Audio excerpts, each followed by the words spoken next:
and one child in the car, and I told him to look up. Hello, everyone. I'm Virginia Amos. It is Thursday, October 29th, and welcome to the Virginia Amos Show, where every week I get to talk to the people, the businesses, and the organizations that make Alexandria such a great place to live and work.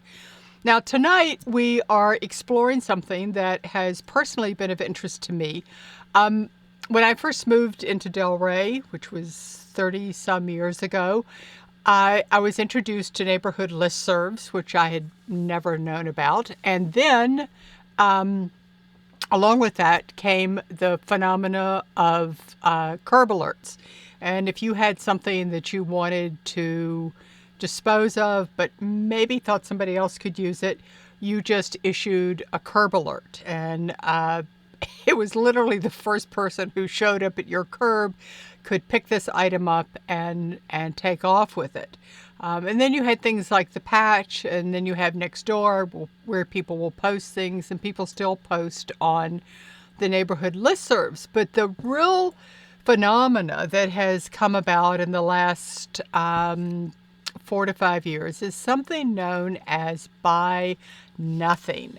This group was founded in Bainbridge, Washington, as a matter of fact, by two women who were appalled at the amount of plastic that was washing up on the shore, kind of did a science project for their kids around it, and then founded this group with the idea that everybody really has enough anyway, that you don't need to buy anything.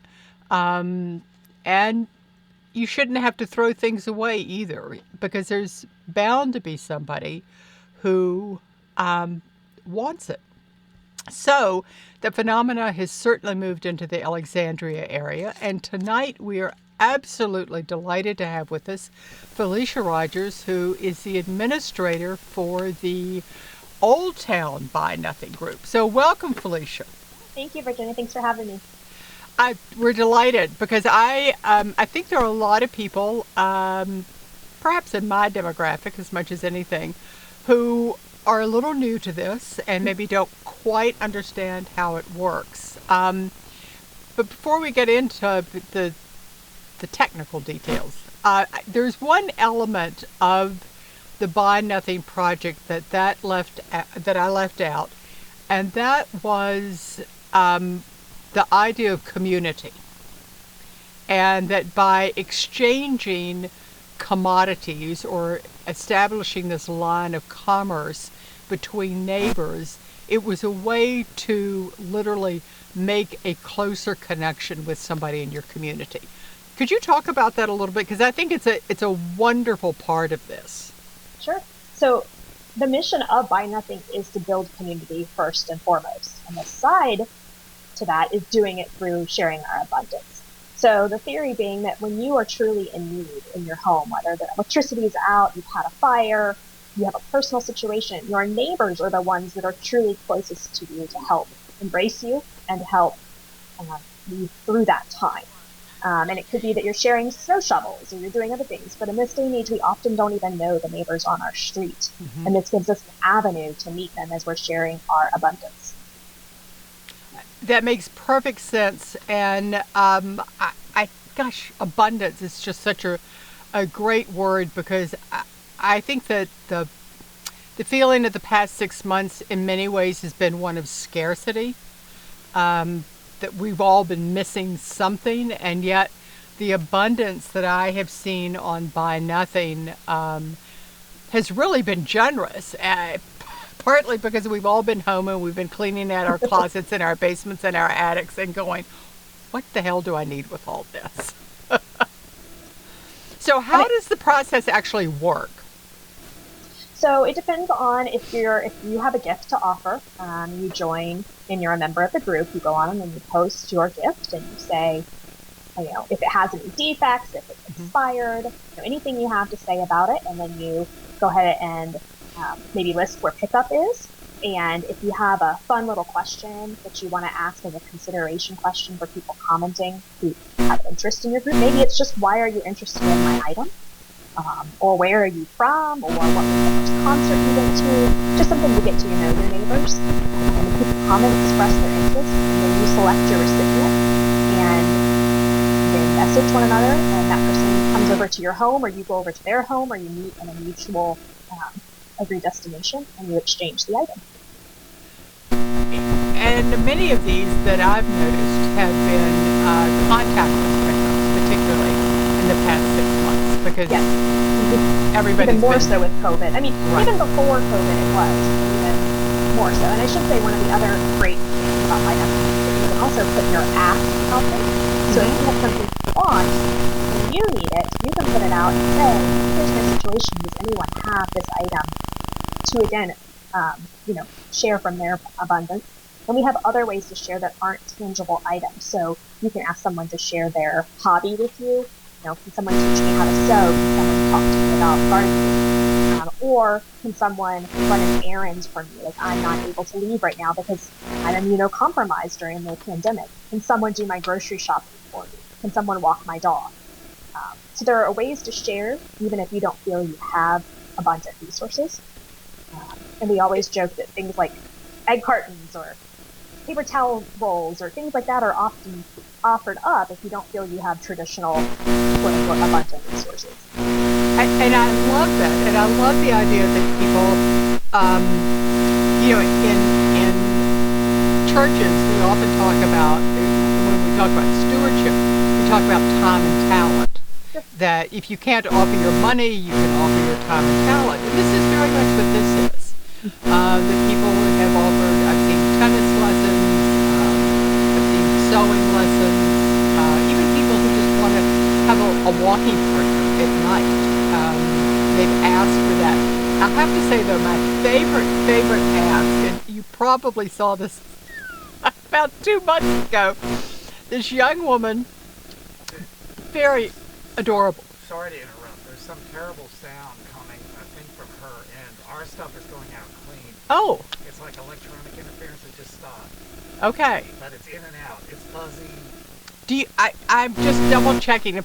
David's hearing a buzzy sound. Do you have anything on your end that's going on and off? Oh, no. My cell phone's on silent. Okay, mine is too. Well, we don't have any control of it here. I think there's some radio interference out there somewhere. Okay, yeah, we're getting some comments on the chat that the sound is really bad, but it's not with you and it's not with me, so the atmosphere. What can I say? Let's just keep going and see if that clears up. Okay. So anyway, this young woman posted, and she said, Buy Nothing helped me find a roommate. They helped me furnish my apartment, and now I'm looking for a boyfriend. Does anybody out there have somebody to recommend? Which I just thought was great. And she got great resources, responses too. Oh, did she? Good. I don't know how it worked out in the end, but I thought, that has to be better than a dating app, because you hear that here's the community that you trust, right, and you're putting yourself out there. So I thought that was really special. And not in our community, but in other Buy Nothing groups, there have been marriages that have resulted from people meeting through Buy Nothing. Oh my gosh, I love that. And then they'll post about how a lot of their wedding was Buy Nothing related. Gifts that they received through the group helped make that special day.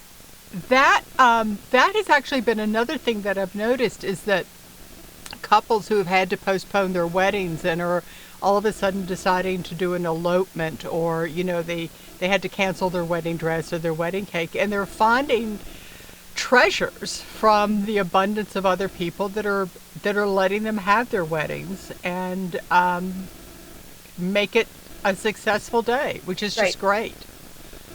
So what do you actually, as an administrator, what is your role? So each of us, when we become an administrator for a Buy Nothing group, we take a training and learn kind of what the whole mission of the group is about, the rules, how we should operate. So a lot of our time is making sure that we are stewards of our local group and that it is operating in the way of a Buy Nothing mission. Certainly, it's also interfacing with the community. We get lots of membership requests. Some aren't always for our geographic group, and we need to refer them to another group, or sometimes there's not a group where they live, so we help them start a group in their area. But like I said, most of it is just within the group, interacting with the members and making sure we're living the Buy Nothing mission within the group itself. All right, and talk a little bit about the groups, because I know, according to at least the original manifesto on the Buy Nothing website, the groups are not supposed to go over a certain number of people. Right. So normally when groups are first started in the area, they'll include several square miles. But as each group grows and gets larger and has more members, they're encouraged to sprout into smaller groups, so that you continue to get more and more of a community feel and a smaller, closer in feel. But also, if the groups get too large, the activity gets too rapid, and sometimes you lose some of the spirit of the Buy Nothing group because it's just too big. So the ultimate goal is to have a smaller group, but to be able to make that connection and ultimately have a small geographic area. So how many, let's say, in the city of Alexandria, do you know how many groups there are? Yes, so we started out in 2016 with one group, and now we have 5 groups that either are fully in or partially in the city of Alexandria. Okay. Mainly in closer to Old Town? So we have Old Town, we then have Delray Arlandria, we have Beverly Hills Rosemont, we have a landmark Seminary Hill for the West End, and then we have the group that kind of overlaps both, and that's Fairlington, Shirlington. Okay. And that one includes a little bit of both Arlington and Alexandria. Okay. And what about demographics? Is there, do you see a pattern there, specifically in terms of age is what I'm thinking of? I think more than most, we're going to see a younger demographic. The platform that Buy Nothing started on and currently exists on is Facebook. They are exploring other avenues to use a social media platform that is not Facebook for people who don't want to be on Facebook but do want to be a part of Buy Nothing. But at that point, they haven't released it. So in that regard, we are limiting ourselves to members of the community who have a Facebook account in order to participate. Okay. Many people will basically create an account just to join, and maybe it doesn't even have a profile photo; it just has a name, and they don't use it to actually be social, except to be on Buy Nothing. But again, yes, for that reason, we tend to see a little bit smaller or younger generation using Buy Nothing.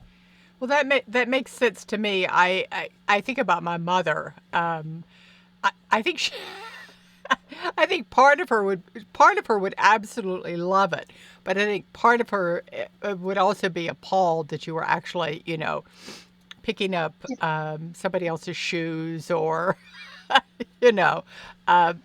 items like that. But still, it is part of. It's nothing different than getting something, on eBay, except that you're not paying for it. But it's kind of that same concept that somebody's offering something and you find it, you want it. Sure. And I also think this concept of minimalism, purging, yes, living with very little, maybe quality items, but not so many items. I think that's, obviously something that's a little bit newer, because I think a generation or two before, or a few decades before, it was more is more. Exactly. I find it fascinating that, it's one person's trash and one person's treasure. That's really all there is to it. But the fact that I know just the other day somebody had gone and picked up a piece of furniture and it didn't really work, so they put it back on Buy Nothing and said, we just can't do it. So it's up for grabs again.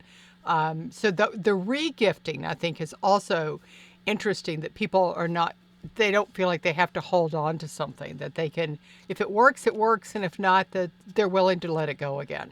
Right. And I think you'll see the Sisterhood of Traveling Pants go through some of the groups as everyone tries to see if they'll work for them. And I think it's also nice too. I've held on for some things for years that were from my late grandmother, and I don't really want to drop them off at Goodwill. Yes. But they're not bringing me any happiness, and they need to bring someone else happiness. And maybe if I put them on the group and I explain their meaning or their purpose, then someone else will have a nice life with those items, and that makes me feel great, that I'm not just dropping them. Absolutely. I couldn't agree with you more on that. Having cleaned out my mother's house, who was an only child, and I'm the only daughter, and there you go. On a little bit of a more somber note, and we talked about this before we came on air, there was a post on the Buy Nothing group earlier today where a woman, obviously a woman of color, talked about her concern about literally going up to a stranger's front porch and picking up something and either walking off with it or returning to her car, based partially on some, again, recent post that specifically pointed out an African American gentleman who was stealing Amazon packages. And they had pictures of him doing that. And I thought she was really quite eloquent, but made some really good points about how we perceive people walking to a door, walking to even the curb, and picking up something that is just there. And how does Buy Nothing, how do we as givers make that apparent that it's okay to be picking this up? And I think that in some ways, with what we're going through as a country right now, that's very much on the forefront. But you and I also discussed about with the pandemic, we're doing more and more porch pickups. Ideally, because Buy Nothing is about meeting your neighbors and making connection, that we would love people to be knocking on doors and actually making a connection with the neighbor inside. And so that wouldn't be occurring. But she made some great suggestions, and I think they're something to take to heart. And that's, to make sure that their name is written on it, to make sure that they know when they're picking up, what the front of your house looks like, so they don't look like they're kind of looking around trying to find the place that they want to go to.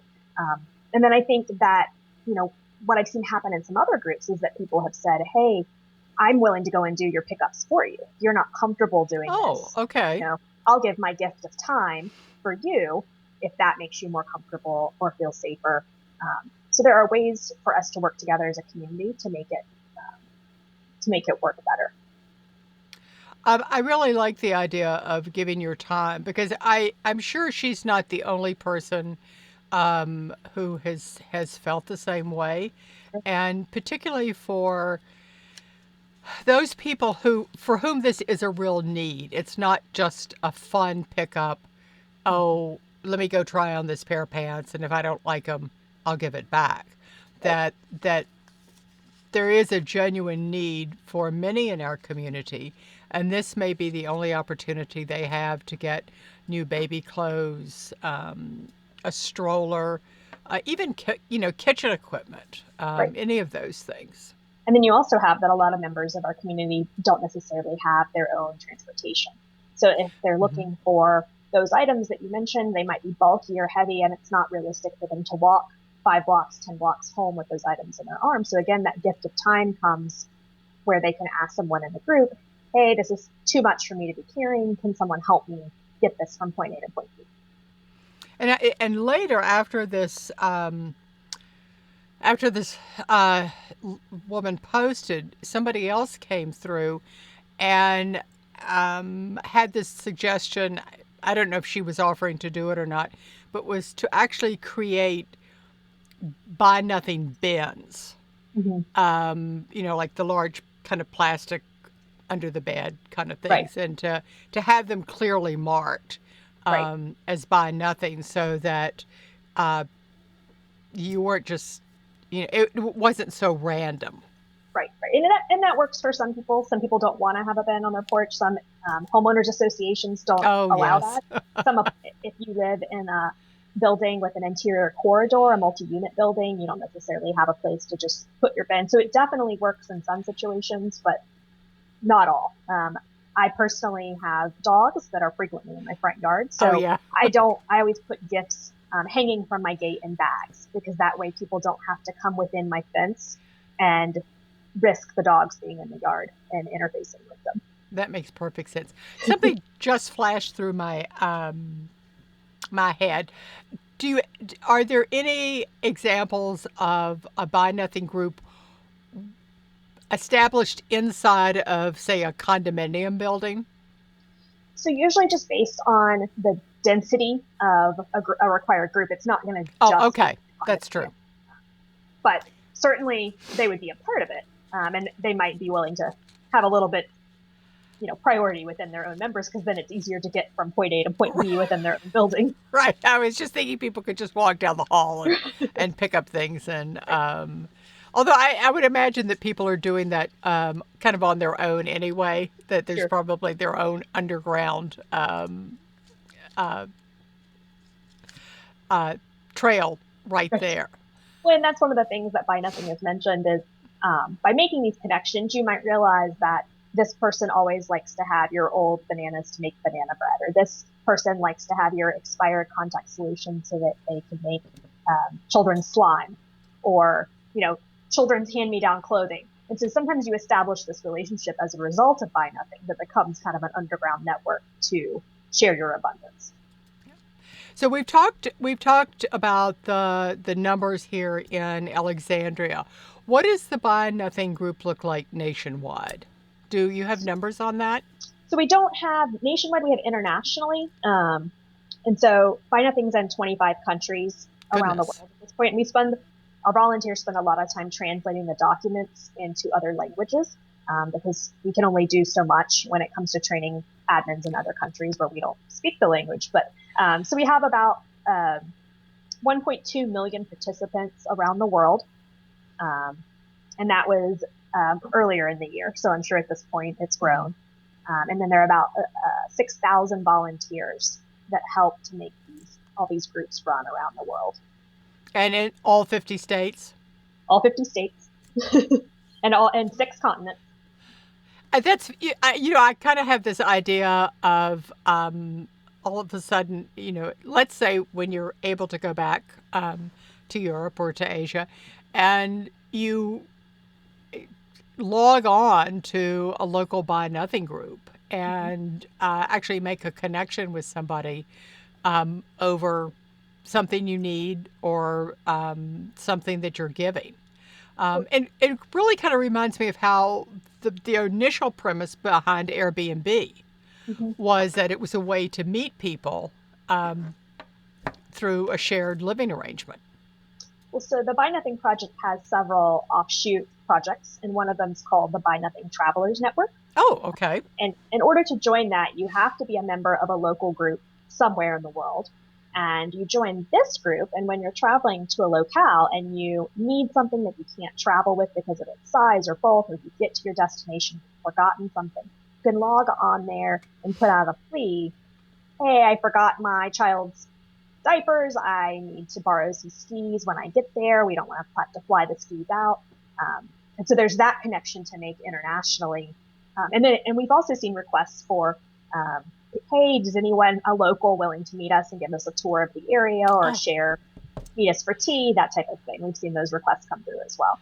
That's the best to me. That's just the best because there's nothing better than being like a stranger in a strange land and then being able to make that connection with a local, and right. You just don't feel like such a stranger. Right. You want to live like a local. You want to be a local. And certainly when you get somewhere and you need help, it's nice to have a network to try and rely on. Oh, I think that's the best. I can't wait to go someplace just so I can log into a group now and find something. So right. What was your best score on Buy Nothing? Well, I have a few things, but I think one of them really touched my heart this summer. Back in June, during the height of the pandemic, my husband suffered a pretty bad injury and had to have a subsequent emergency surgery. Oh my gosh! And it was a network that I had made through my neighbors, not just my next door neighbors, but also the neighbors I'd met through this community. I had an offer from the administrator of the Delray Alexandria group to watch my son during the height of the pandemic when he had been exposed in an emergency room to Lord knows what. We were able to get certain pieces of medical equipment that would aid in my husband's recovery and getting around. from the group itself instead of having to invest our own funds in those. And then we were able to put them back into the community. And then people brought over meals, they brought over flowers.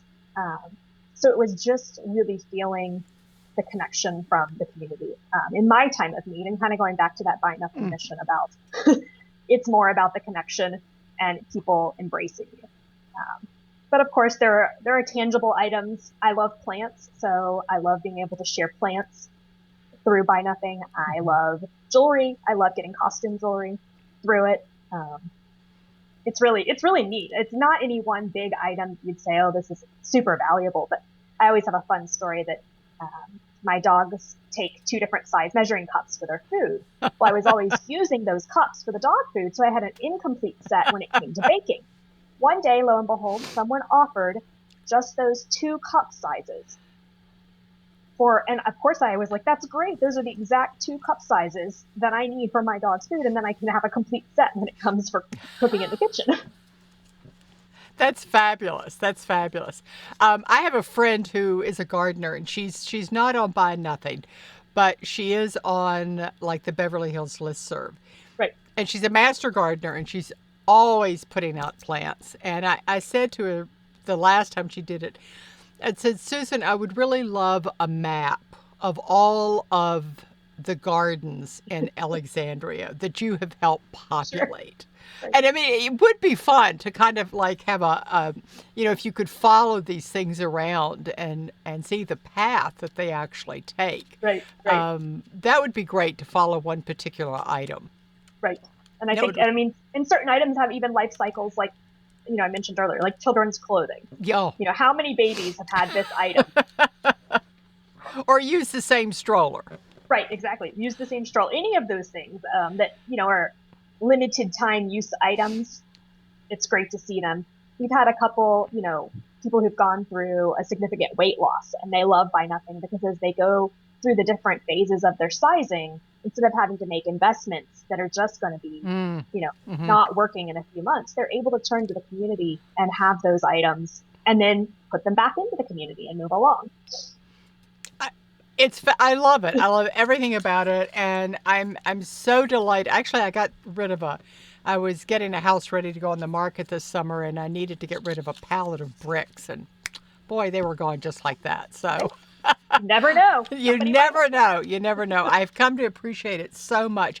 And I so appreciate your taking the time to be with us tonight. I think you've answered a lot of questions about the community and what it entails and really the generosity behind it. And as I looked at the website, I thought it was a very thoughtful that the whole thing had been put together very thoughtfully and that it was continuing to evolve, which I really liked. It wasn't just, a static group, but rather responsive to the pandemic, responsive to, what the next 6 months might look like, and just an understanding of both abundance and scarcity and coming somewhere in the middle.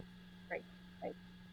It's been a beautiful project. And even Facebook always is throwing us challenges, because if you look at what, Facebook was in 2013 and what the platform looks like now, they're always rolling out new tools that sometimes are helpful and sometimes they're not. And sometimes not. Yes, I would agree with you on that one. Well, we're gonna wrap this up, and I think that I can't think of a better example of the zebra motto to be the good news in someone's life. Felicia, you are absolutely you and the Buy Nothing group are absolutely the good news in many people's lives here in Alexandria. And thank you again for being with us. It's just been terrific. Thanks so much for having me. Okay. See you later. Okay, bye. Night.